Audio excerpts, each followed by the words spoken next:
One of the things I'd like to talk about is how things were different holiday-wise in the 80s compared to today. I'll start with Halloween. Halloween was celebrated differently, I guess, during that time. In first grade, we even had a play to celebrate Halloween, which you probably wouldn't see in a school system today, especially in the public school system. It was just different. We'd even wear our costumes to school all day long. That evening, I would meet with my friends that lived on the street, and we would get together and go trick-or-treat at houses. I don't even think our parents went with us. And we would roam for blocks. I mean, it wasn't like we just went to one or two houses. We went for blocks. So we had, feral children running around neighborhoods at that time in search of candy. It always seemed like it was colder back then, too, around Halloween, but that just may be my memory paving over things of the past. I don't know. There are also things that we associate with that season traditionally.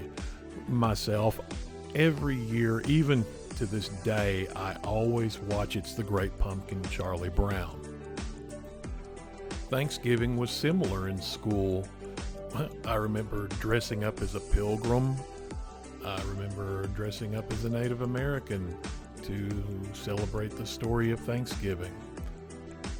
The holidays at home for my family, both families got together at my parents' home and we celebrated the day. We always made sure to watch that morning the Macy's Thanksgiving Day Parade. That's always been a big tradition. I still do that today.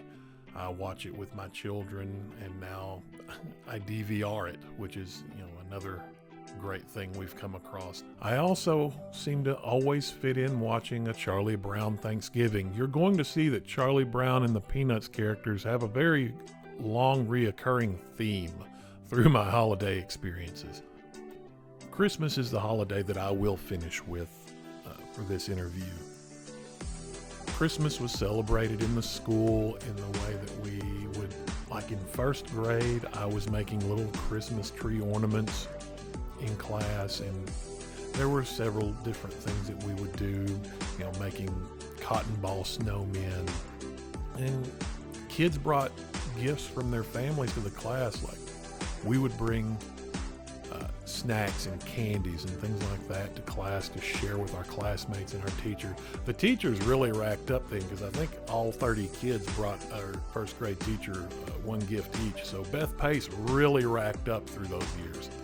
Shout out to Beth Pace. Love you so much. Christmas in downtown Paragould will always be special to me. That's always home. It was always nice back in the 80s to see downtown decorated. There used to be a display in the Belk store when I was a child, a window display that was animated, and it had different Hanna-Barbera characters in a Christmas theme, and they would move. I think one was playing a piano. It was just really special, and it always meant the holidays had arrived. And of course, back in the 80s, we didn't have Hallmark Channel or, any kind of streaming service to watch whatever we wanted on demand for the holiday.